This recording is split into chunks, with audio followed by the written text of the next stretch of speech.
What is going on, everybody? Hope you are having a wonderful week so far. Podcast time. Before we start, don't forget to hit subscribe and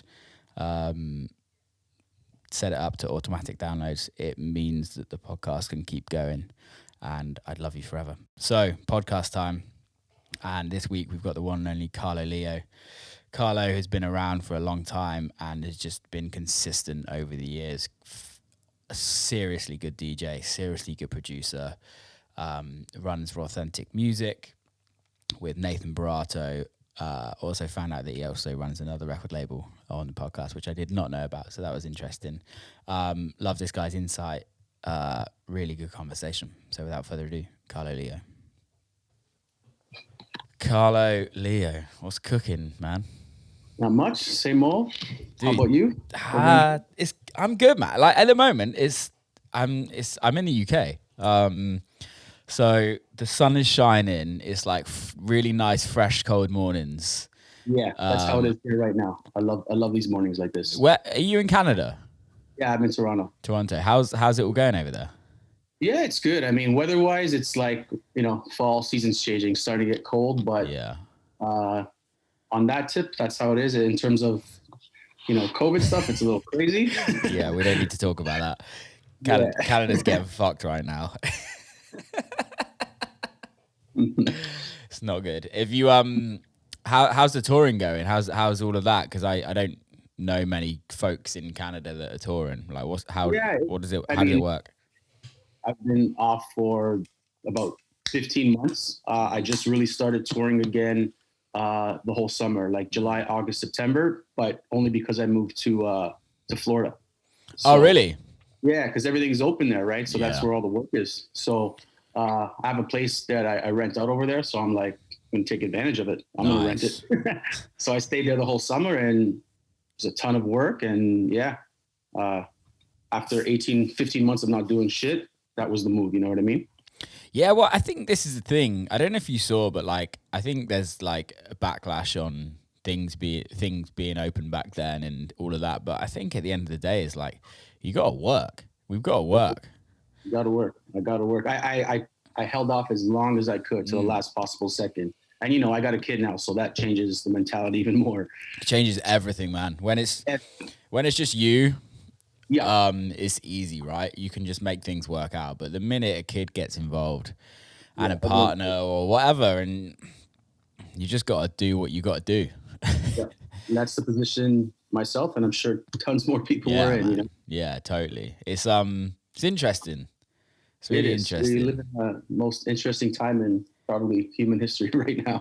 For us, in this generation, definitely. It's definitely the world has changed, people have changed, and I think it's going to be an interesting maybe 2 years. At least. Yeah. It's wild. It's wild. How's how did you find like music and like writing and things like that during all of it all? Because you've been releasing some bangers at the moment. Yeah, so, I mean, in the last 12 years, I've never had this much time to just dive in straight to production and not, without any interference. Yeah.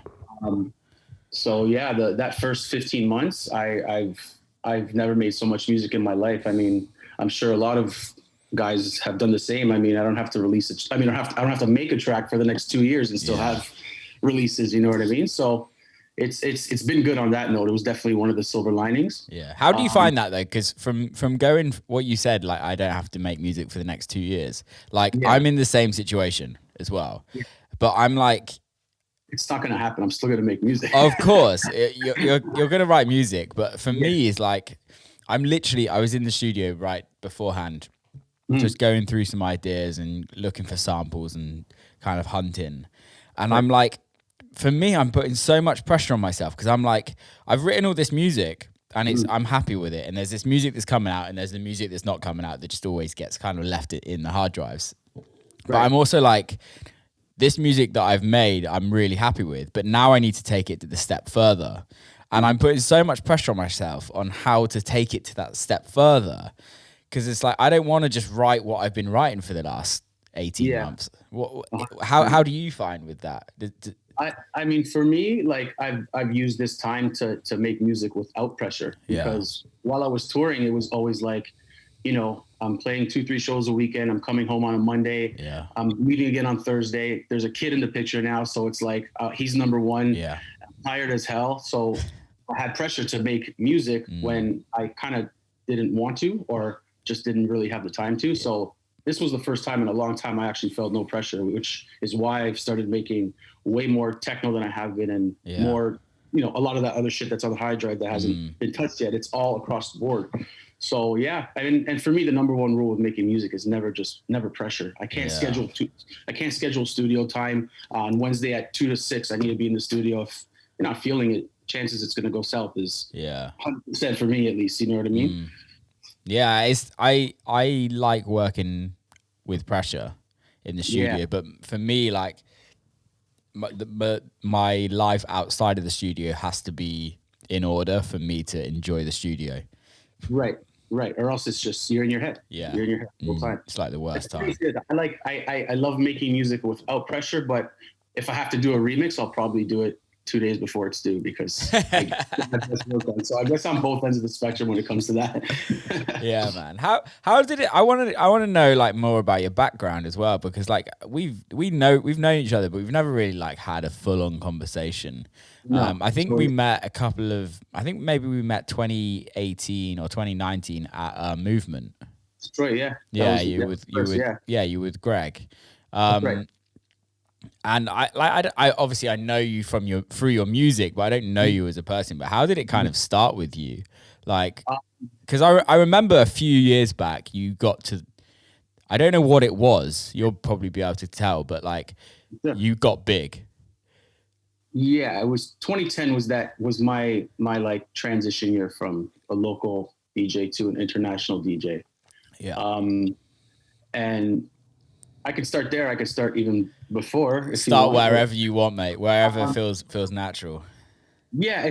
For that transition time, it was basically I was from 2008 to 2010. I was just to release music on like B team labels. Like never got signed to any big label. And I think it was around 2009. Do you know this Italian DJ Simi?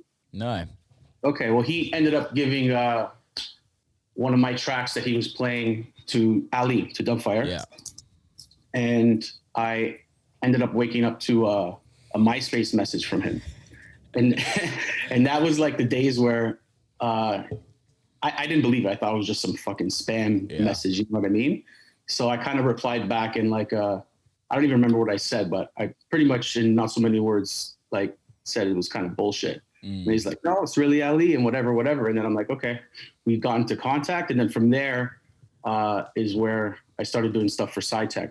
Cool. A lot of stuff for SciTech. Yeah. So that was the first big real artist and label that I was working with. And then our relationships just blossomed. And then from 2010, he's like, okay, you're going to come on tour with me. And I played pretty much every show for 3 years with him, open for him all over the world. So like 2 weeks ago, I was just playing in my own city. And then fast forward 2 weeks later, I'm playing in fucking Italy and, all over Europe and UK. And I was like, shit, this is fucking crazy. Wow. So SciTech back then was like the one as well.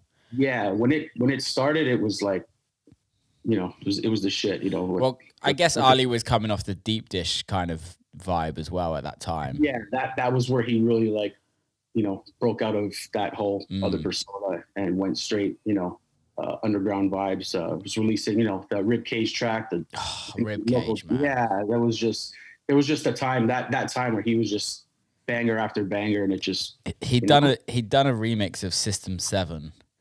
I can't remember fully. System 7. I can't remember what the track was called. But I've got to find it out because I've got to Google this because it's so good. It was like one of my favorite records. System 7 Dubfire remix. Is this like really old or? Yeah, it's pretty old. System 7 Spacebird. Okay, yeah. Came out, I think, 2009. Right. that was, I was like, Yeah. Jesus. Yeah. So, I mean, in a nutshell, I mean, I pretty much got to ride off, he was riding off his own fucking transition, and Yeah. I was a part of it. And it really, you know, he basically showed me to the world. Right. So after then, where I kind of, you know, got big enough to start getting those solo gigs by myself, which is the main goal that he had in mind anyways. Yeah. You know, he did that with a few artists. He did that with like Davide Squillace as well. He was doing it with Shaded as well at the time. We were all kind of touring together. So I owe a lot of the success to him.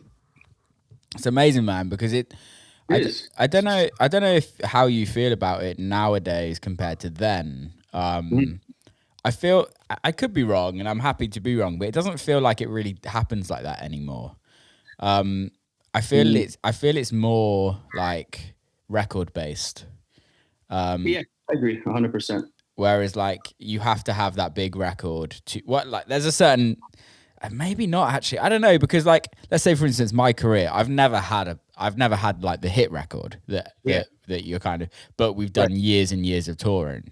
Right. And the touring kind of gets you to the level of, and you have records to kind of go in between and things like that. But I feel like more so much now, like newer guys, it's like, yeah, they want the hit. They want that hit. Yeah, I agree 100%.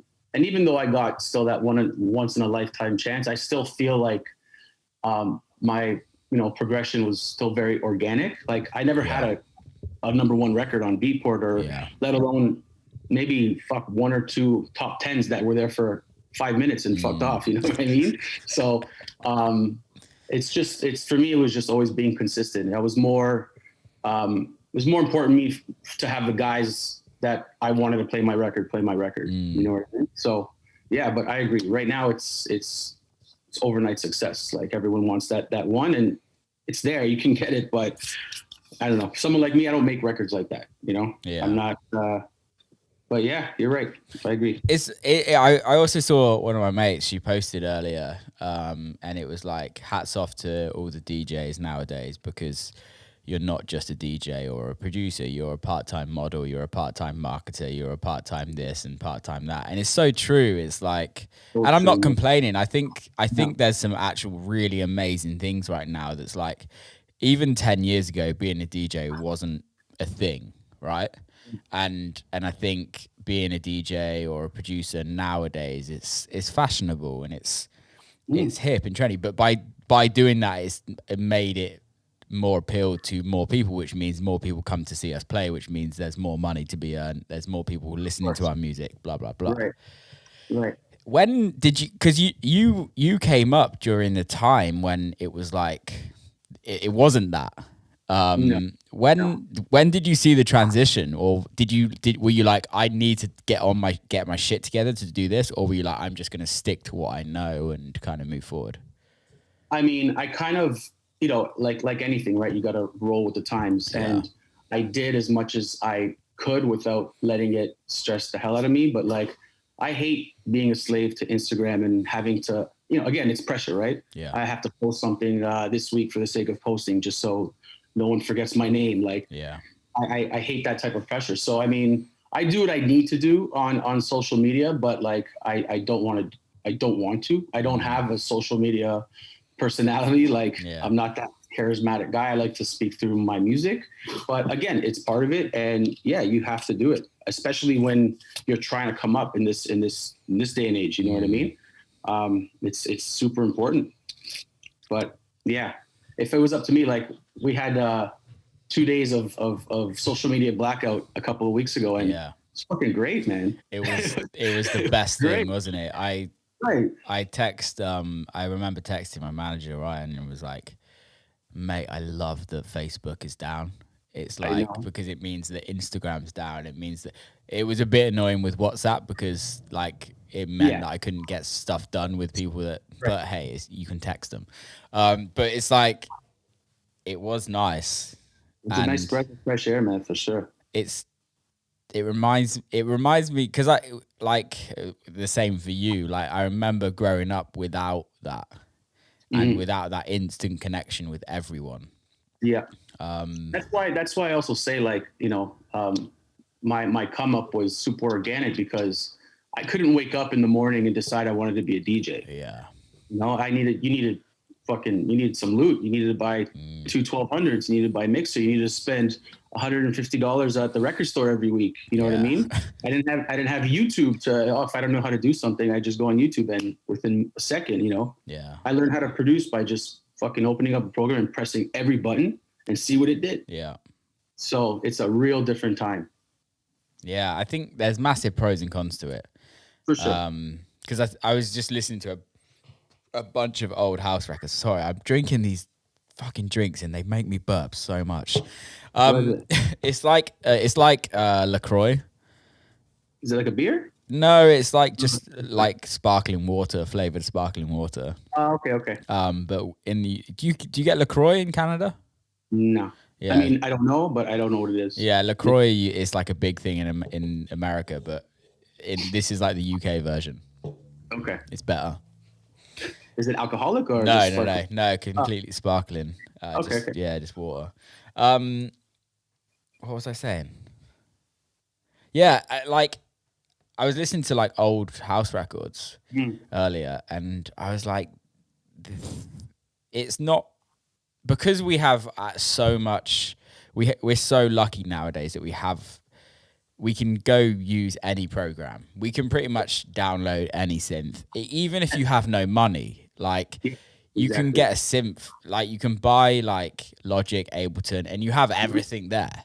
Like before, like you'd have to buy hardware, and this was way before my time as well. Like I started on software, but maybe like 5 years before me, the software was shite, and you'd have to have hardware to make it sound good or anything like that. But now, like you can literally buy anything. Whereas I was listening to the old stuff, and there was a certain groove and a certain vibe that you'd get with old records that I find everyone's looking back to try and get that.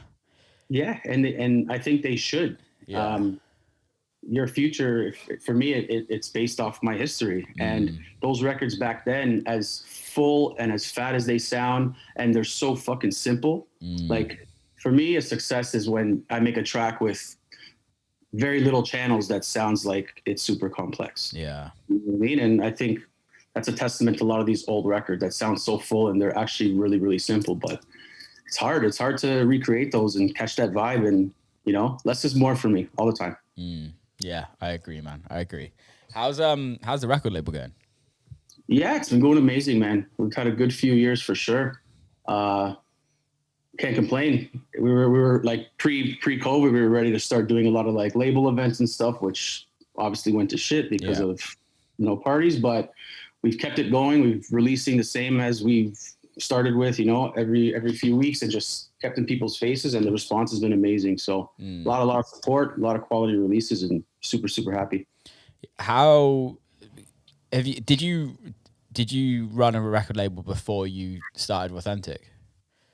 Yeah, so there's actually some layers to that story. So, Nathan Barato, who's also like my best friend, studio partner, DJ partner from as local. Yeah, so he actually started Rawthentic in 2005 with his brother. Okay. And he actually released my first track on Rawthentic, And then when his brother left, I pretty much bought into Rawthentic.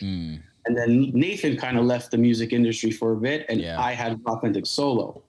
And then I ended up shutting it down for like 2 or 3 years, and then we kind of relaunched it again, this Rawthentic 2.0 together. I didn't know it was that for that long. I didn't know it was that old. Yeah, it's that old. It's that old. How was it at the beginning then? Like when you kind of took it on, what year was that? I released the first track in 2005, and I think it was 2006. We were running it together till about 2008. And then I was running it till about 2012 solo. And then we stopped I stopped for a while, and then we relaunched it like 3 years ago. Did you stop Carlo Lio as well, or did you just like take time out from releasing? No, never. No, yeah. The name has always been straight. How was it releasing in 2005 compared to now?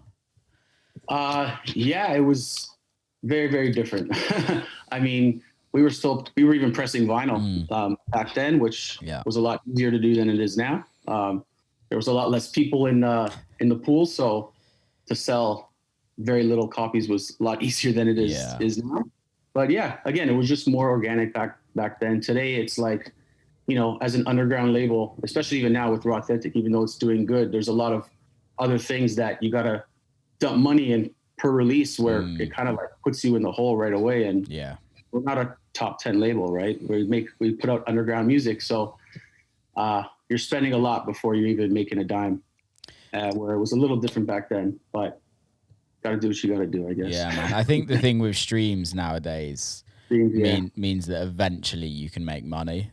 If because it's always being streamed. Like no matter what, even if it's 2 or 3 streams a day, even if it's 100,000 streams a day, it doesn't stop. It doesn't stop. And that's the thing I like about it today. But have you tried to press records recently? No. I mean, I have. Do you know my other label, On Edge Society, the techno one? No. Okay, you'll like a lot of this stuff. Tell me about this. Yeah.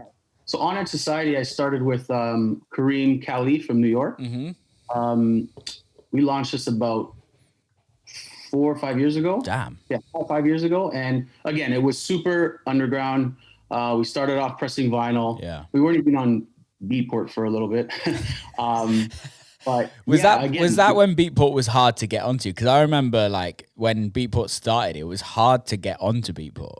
Yes, it was. It was a little bit hard, I think. Yeah. I remember. My memory is not the best, but we started pressing vinyl and shit, man. And again, it's only 5 years ago, and we were pressing for so up till like three years ago until we stopped. But yeah, minimum 300 copies. It was a mission to sell these copies, and it's like it was great quality music too. I mean, vinyl sounding tracks that should be able to sell, but it was just too hard. So, and even when we did sell like everything, it was pretty much still breaking even. It's wild, now it's like you can have a release digitally, and within 2 to 3 weeks you can get it up. Now you got to wait. I think it's like 8 weeks for the pressing, and then I don't know. It's insane. It's dude. Insane. Now it's wild. Like I've started pressing again. Oh really? Yeah, 2020 we started.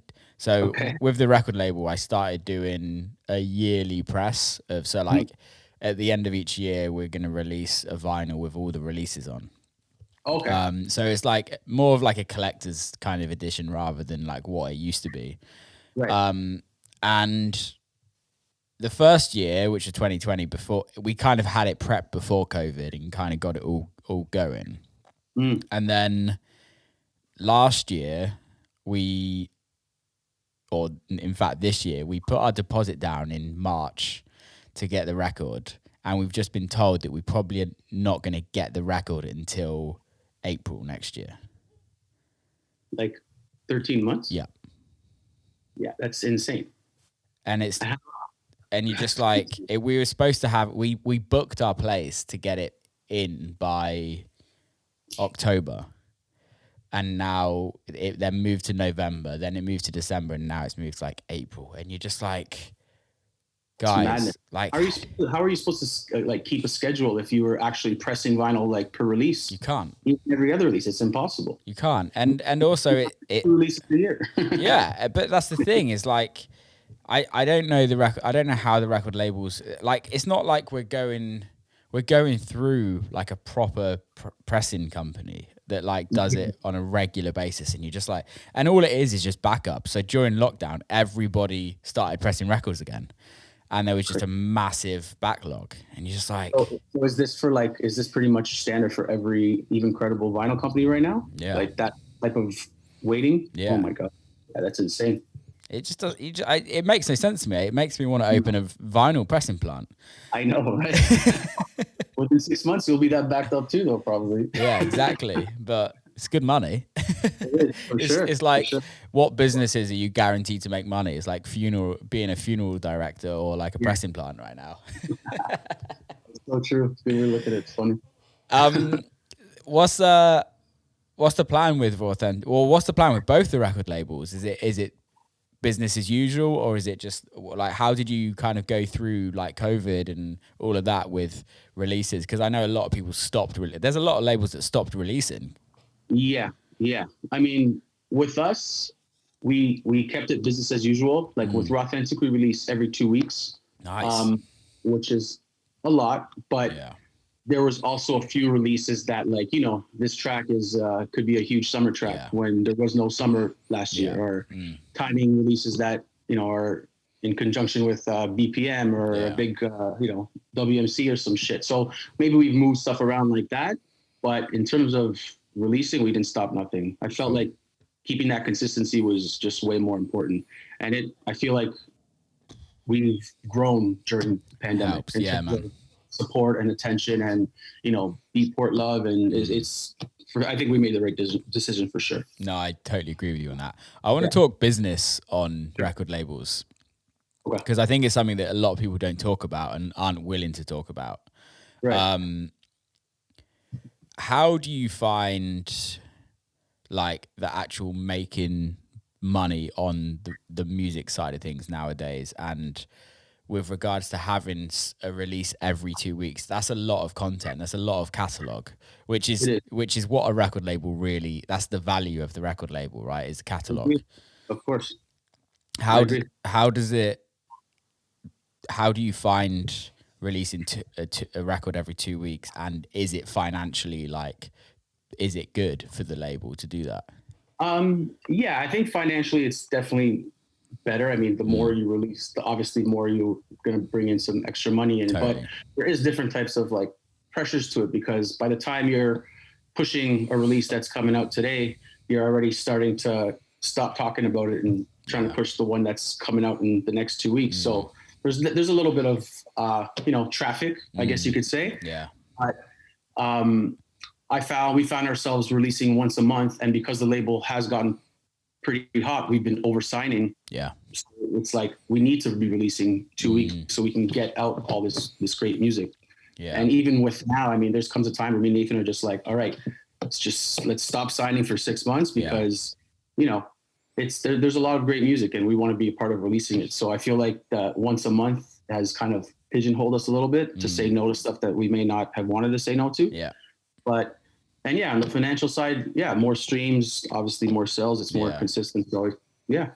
No, I like the idea of it. It's an actual record label rather than I don't want to say it, but like an ego project for the artist, right? It feels like a proper record label. And I think, like, for me, like, my record label is at this moment in time, well, I've literally just signed my first record from somebody else.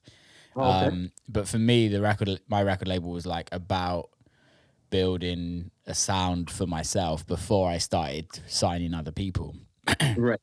How do you find the sound of your label has kind of like evolved over the years? Well, between me and Nathan, we have like a pretty broad spectrum of music, what we like and what we sign. It's not, we love, it's stuck in between house and tech house. But again, between those two genres, there's still a lot of stuff, right?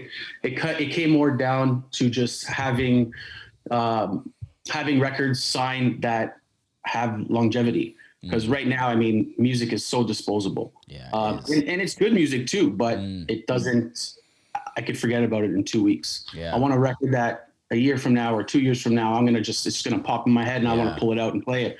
Or someone's going to request it on their phone a year later or some shit. So that's kind of how we sign records. As long as it hits that spot and it has that whatever special ingredient it is, we'll sign it. As long as it's within those, house and tech house boundaries for record. It's super important that, because I think there is so much throwaway music, and there's so much music where people are just writing music to write music, really, and releasing music to release music because they feel like they have to. Are you guys more into signing new artists or established artists? We are, again, it comes down to just the music. We do have releases from bigger artists, but we have released a ton of smaller artists, no-name artists. So that it's just the music, dude, straight up. Yeah, I like that, man. I like it. What's the plan for the rest of the year for you, or moving forward, future wise? Because obviously it's still all up in the air. But what's that's the crazy thing about right now. It's like it's hard to plan. Period. Every week, shit changes, regulations change. Like I've been stuck in my head too. I know I tend to go down the rabbit hole a little bit with this stuff, and the fact that I can't even plan something 2 weeks ahead, it drives me a little bit crazy. But as of right now, I kind of changed the way I'm touring a little bit because, having to stay in Florida for 3 months obviously was great for work and, financially and stuff. But I also had to be away from my kid for 3 months. Yeah, which is a lot. So, right. So now I'm kind of doing like almost like a 2 to 3 week on and 2 to 3 week off thing, which I think is great. Yeah. And it's helped me in other things as well. Like throughout COVID, I've, tried to get a lot more healthier. Okay, cool. And with touring, it's obviously not the easiest. Yeah. What have you done? I want to know about this. I'm into that. I've been on keto for, sick. I probably started like March of last year, and I've been going strong until obviously I moved to Florida for those 3 months. You can't do keto in Florida at all. No, but I still maintained where I was. Like I didn't shit the bed or anything like that. So, and now got home and was off for this whole month of September pretty much, going straight back on. So it's been another silver lining. Did you lose? What was the goal for going keto? The goal was 60 pounds and I'm about at 65 right now. Sick. And do you want to do more or keep it? I think I want to get to like another 20 pounds, Sick. Which now that I'm so involved and invested in it, I think 20 pounds is nothing anymore. Yeah, it's easy, yeah. I'm sure I'll get it. Are you training as well? Now I am, but that first 6 or 7 months of doing it, it was just straight food. It's amazing, isn't it? Amazing, dude. It's amazing. Like that just shows how important just diet is. I would say diet is like 90% of it. It is. And mental game, of course. Yeah. Have you felt mentally different? Yeah, like clarity, just energy. Like I wake up early period, but I wake up crazy extra early now and just wanting to get shit done. From 6 a.m. till like 11, I do everything I need to do. Is that like your most productive hours? Most productive time, yeah. And then it kind of, it's interesting that, isn't it? How your diet can completely change your life. Yeah. I mean, if you're eating, like sugar and carbs and gluten, you just turn into a slug. Yeah. You're just clouded. You're lazy. Yeah. So happy to finally eliminate that. I've been trying for like 25 years. Have you heard about this, the carnivore diet? Carnivore diet. Is that, no, I don't think so. It's strictly meat and fat. So it's very similar to keto. It's very similar, but it's just more restrictive. And I've heard like really interesting things. I don't know if I buy into it, but it makes complete sense because you're just restricting yourself from pretty much everything apart from meat and fat. Is this like as excessive as like breakfast, lunch, dinner, meat? Like that's what you're eating for all? See, that's fucking crazy. That's crazy. Like I thought keto was crazy. That's a little bit more crazy. What's your like day-to-day diet? What are you eating? In the morning, it's usually like avocado is essential because high in fats, eggs, a lot of cheese, meats. But yeah, the breakfast is usually like I'll have like an avocado and maybe a couple eggs. Lunch is usually some type of salad with no protein or just a little protein, with obviously all the seeds and nuts and shit that give you those good fats. And dinner is usually the main protein. And even if I eat dinner, because I do a lot of the fasting shit that goes hand in hand. Okay. So, yeah. So sometimes you're on like 2 meals a day, eh? Two meals more than 3 for sure. Yeah, that makes sense. I just window it and then How long are you doing fasting? I started doing like 16 hours off, 8 hours on. Yeah. And then I ended up getting crazy where I was at like 20 hours off, 4 hours on. It was a good 4 hours, but those 20 were after. I don't know if you ever do this, but maybe you do now you're touring and doing the diet and kind of more aware of it. But sometimes I do like a whole like 24-hour fast. Yeah. Where it's not because it's because I've probably like eaten a load of shit where I feel really shit about myself the day before. And I wake up like no sleep, nothing. And I'm just like, I just need to like clear my body. And weirdly, the next day I wake up feeling so fresh. It's so true, man.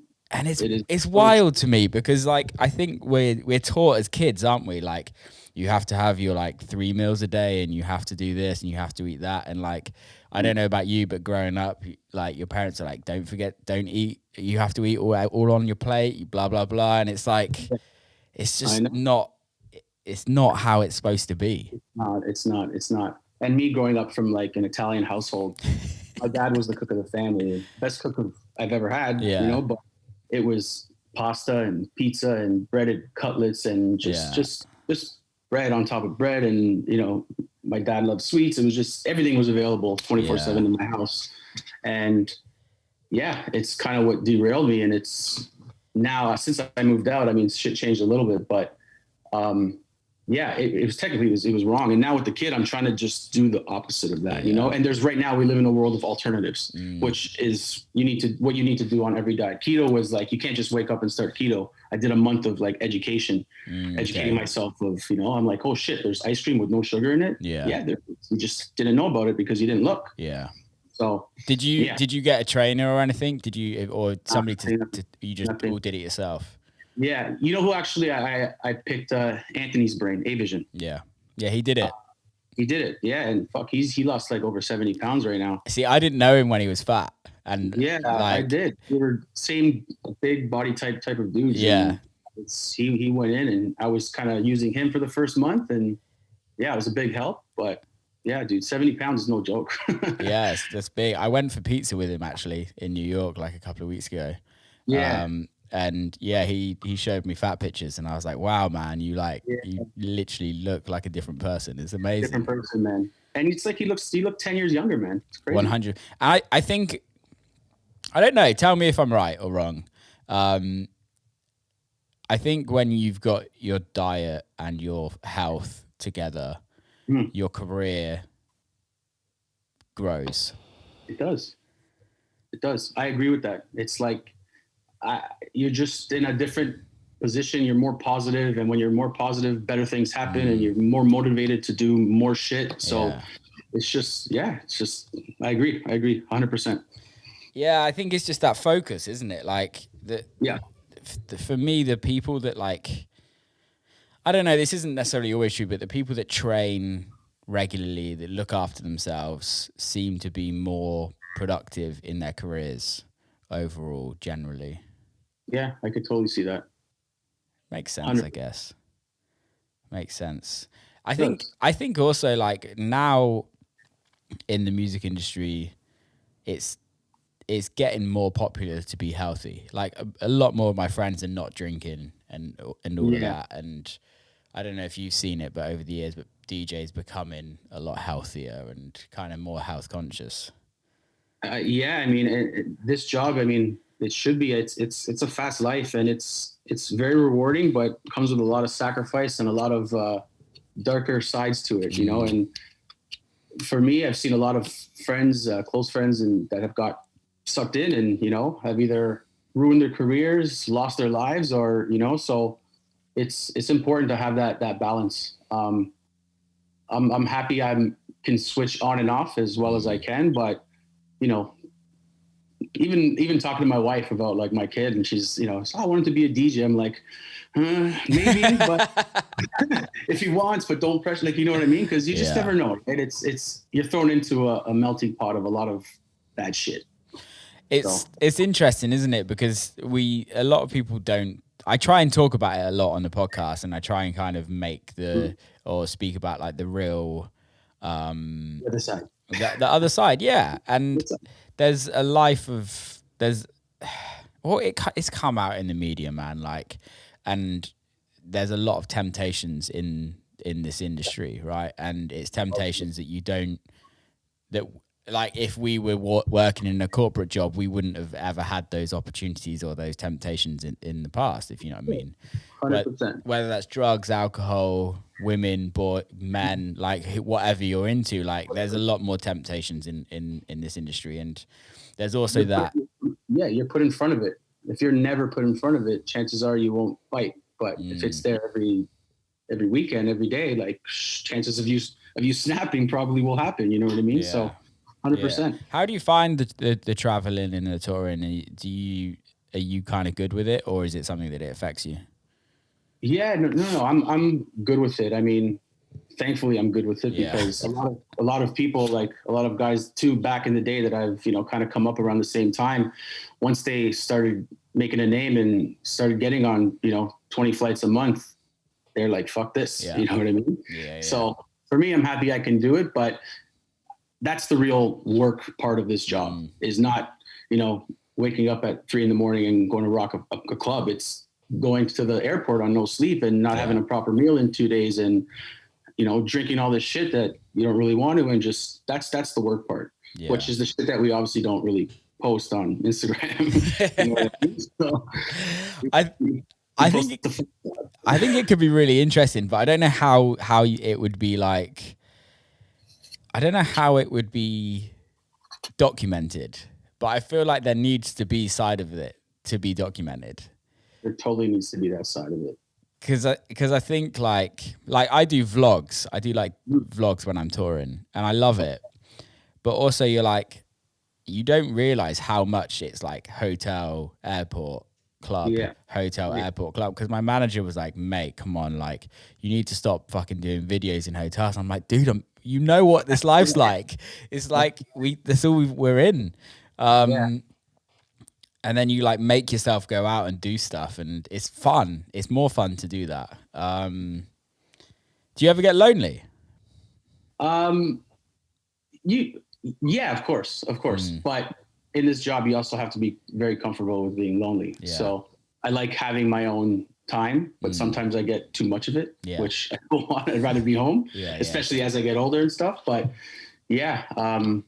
I don't mind the break. I love being home. I love leaving home, but so if you're not comfortable being alone, then this probably life is not for you. It's not for you at all. You've got to be a good loner. This is what you're made for. How is it being in a relationship? Because I'm single. I've been single pretty much my whole, like, not my whole music career, but my whole, like, since I've had success. Right. Or to whatever this success is. How is it being married and being in a relationship with that? Yeah, it's great. But again, it has to be the right person who understands this life. I mean, we've been together since before I had a DJ gig in my own city. Yeah. Right. So she was the one that I was telling, I want to be, hopefully I want to be a DJ. I want to start playing in the clubs in the city. So there's that next level type of support there. Yeah. Where it's not like if you found a girl today and she's like, oh, I'm with this DJ and then see you later. I'll be back in a month. Yeah.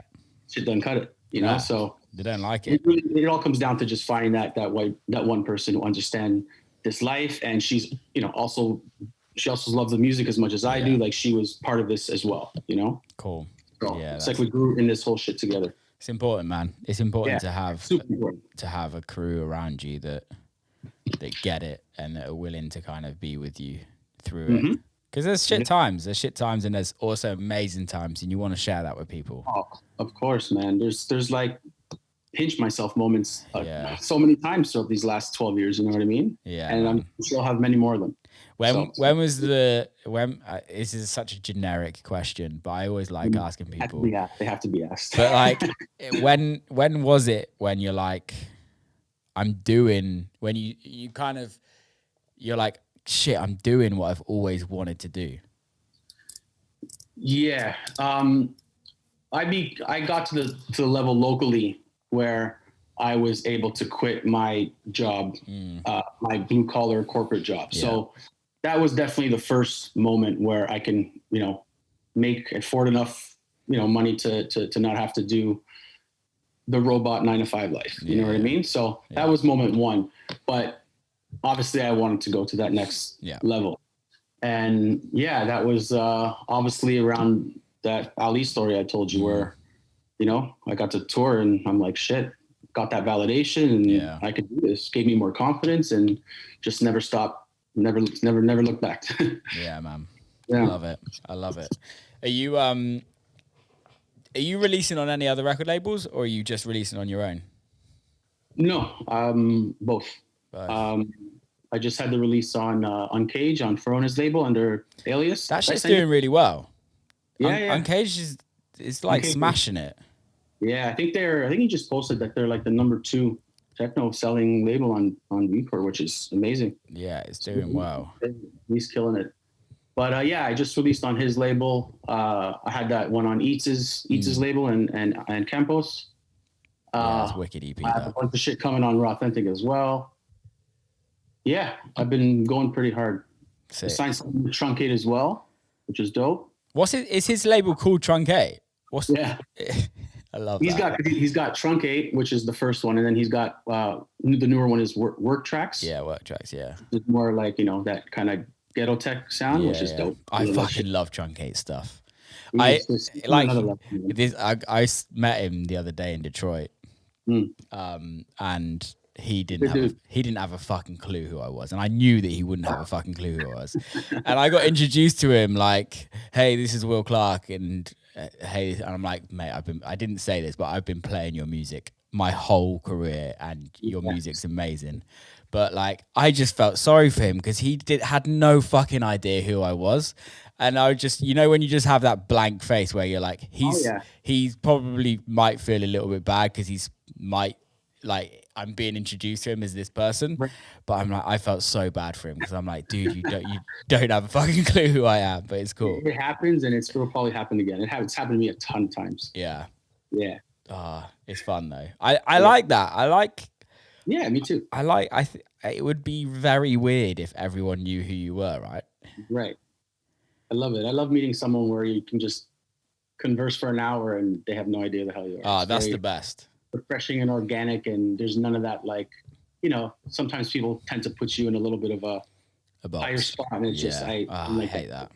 What's it like in Canada with that? Because in America, socially interacting with people, it's very work based, and it's very like. And I don't think it's wrong, but within the first 10 minutes of speaking to somebody new, it's generally like, oh, what do you do? If you know what I mean. Whereas in the UK, like growing up, for me, it's never been about that. Like a lot of people you could speak with somebody for God knows how long, or you could even on like dating apps, social media, things like you could talk to somebody for a long time before it gets to the conversation of what do you do. Yeah. What's it like in Canada? Is it more like America or?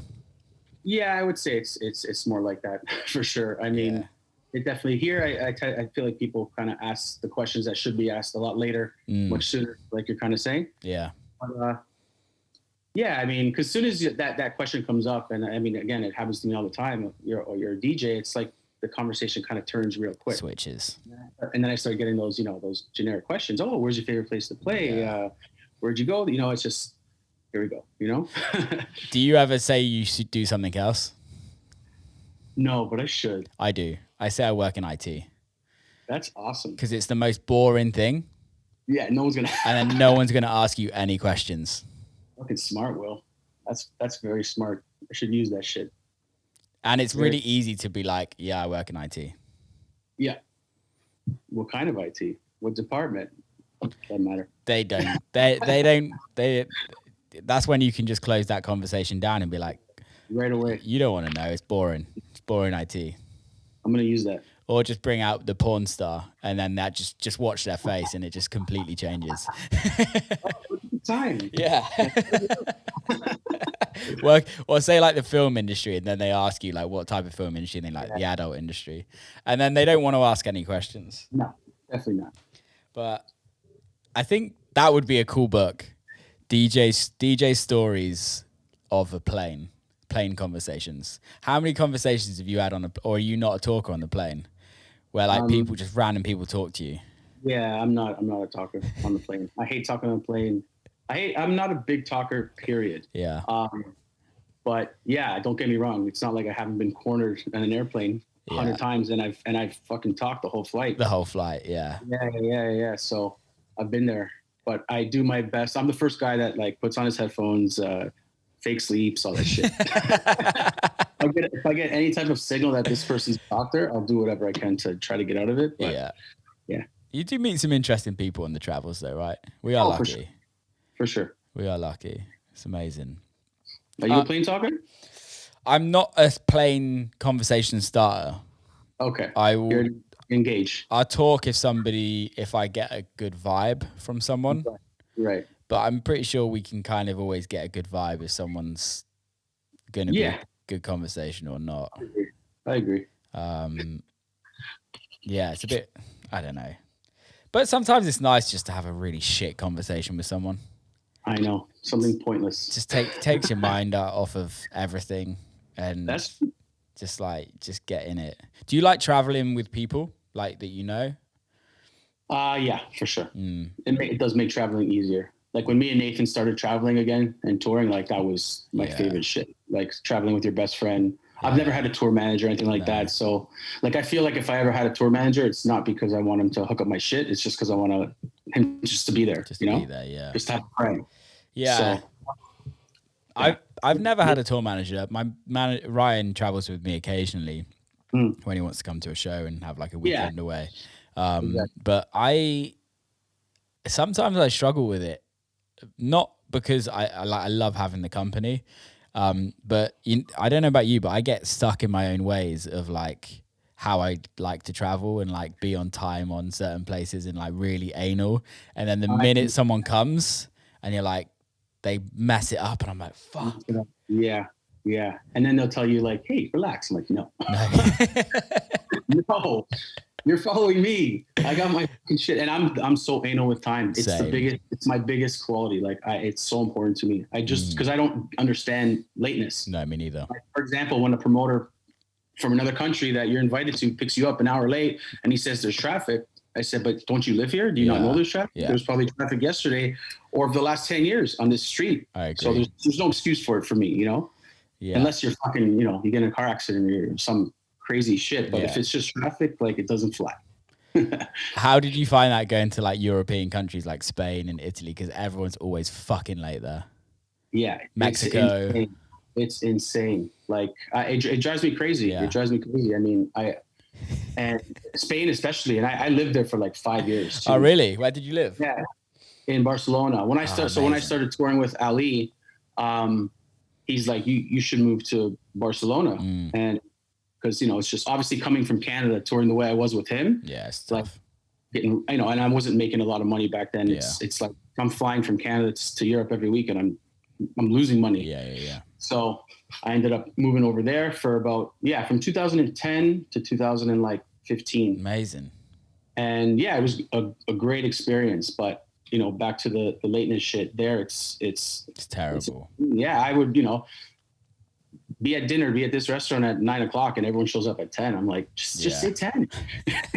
Just say 10. Don't get it. Yeah, but that if they said 10, they wouldn't turn up till 11. That's the crazy thing. It was for me because I used to live in Ibiza, and it was exactly the same. It's like calling the internet company to be like, yo, can you get the internet sorted? And they're like, yeah, we'll come tomorrow. And then tomorrow actually means next week.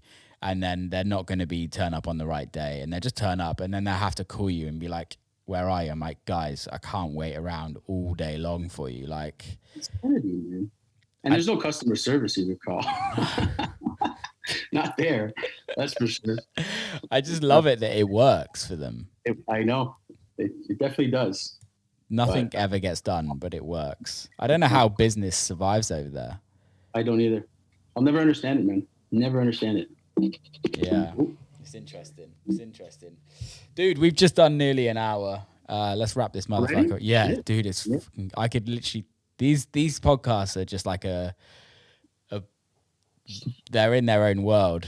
When you start to having conversations. Did you before we go, did you end up learning Spanish when you were living in Barcelona? Nope. That's why I hate saying I was in Spain for 5 years, because then it's, oh, you can't. I'm like, no. I learned like the few words that I needed to know, like, hola, con queso, Yeah. la cuenta, and that's it. I'm good. Did your wife go with you as well? No. Stayed over. Yeah. She was, but she would come for the summers because she's a teacher, so Okay. she had the summers off. Yeah. And once we had the kid, that all kind of stopped, right? So, would you move anywhere else?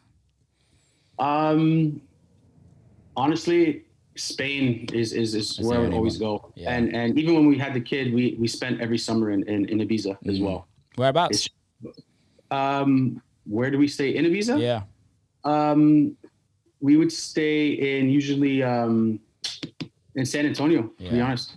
Yeah. She's more like beach oriented.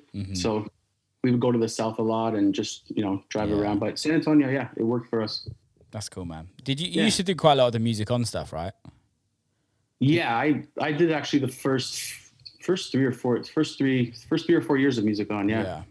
They were the party, because I was out there when I was living out there when it first started. Oh, right. Okay. It was they came in hard, man. They rocked it really for sure. hard. Like it was like the party to be at in Ibiza. What was it like being part of that? Yeah, it was dope. It was amazing to even just get that call. Yeah. Like, so, and I've been playing Ibiza years before that, but this was it was special. Dope. It was to be a part of it. Yeah, for sure. Did you ever do Space? Yeah, Space was my first gig in Ibiza, from invited from Carl. Really? In 2010. On the Tuesdays. On Tuesday. Man, those Tuesdays were good. What room did you do? The main room. I opened for him. Discoteca. My first gig in Ibiza was opening for fucking Carl at Space on a Tuesday. It was not normal, man. It was nuts. How good was that club?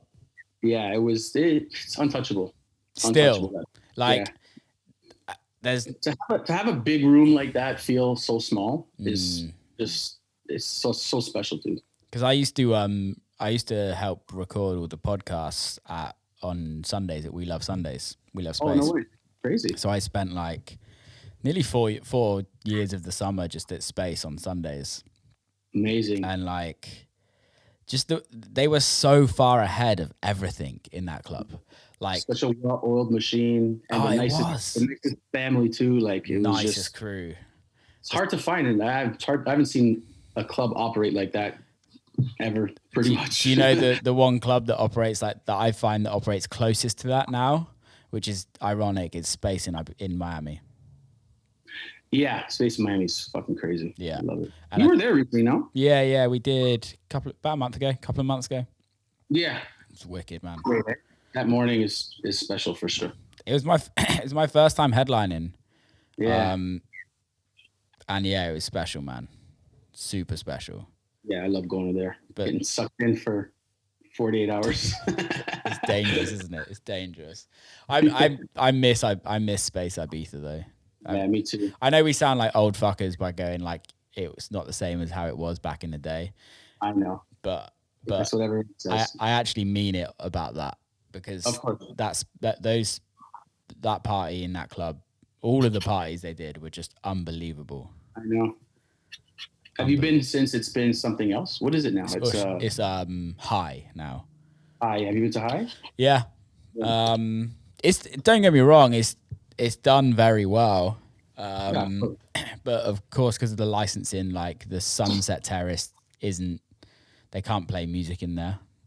So I don't think they can at all. So it's more of like a chill out area. They've done it looks really nice in there. It does look nice. The terrace honestly is nothing like it was. And it's, for me, I don't want to kind of talk shit, because what they've done to the club is great. Yeah. But I don't think I've been in the terrace, just the main room. The main room's cool. I like the main room. It's all right. It's very more VIP and bottle servicey, which of course that's how it does look nice. Yeah. Still looks great. The terrace for me just feels like more of just a generic club. Right. Which beforehand the terrace was special. It was special. I love the terrace. It was dope. Yeah. I played a lot of times in there and I enjoyed it just as much as the main room sometimes, if not more. Yeah, there was something about that terrace that you were because you had such a wide room, you could Right. see everyone, and it wasn't like a narrow everyone. No. And then you had like the VIP at the back, which always kind of ended up getting taken over by general public anyway. Yeah, that was special, man. I love that club. Yeah, me too. Love that club. Dude, let's wrap this motherfucker up. Thank you so much for being on. Before we go, how can people follow your labels, follow you, come and see you play, all of the usual promo shit? Yeah, just obviously Instagram, Carlo Lio, Rawthentic music. That's pretty much it. I don't know. Beatport, check out my music. Very simple. Not hard to find these days. Mate, thank you for coming on. Hopefully see you soon at a show. I hope so too, bro. Peace out, all right, man. Ciao. And that is a wrap. Hope you enjoyed it. Don't forget to subscribe, share it with your mates, do all the good stuff. Keep safe. See you next time.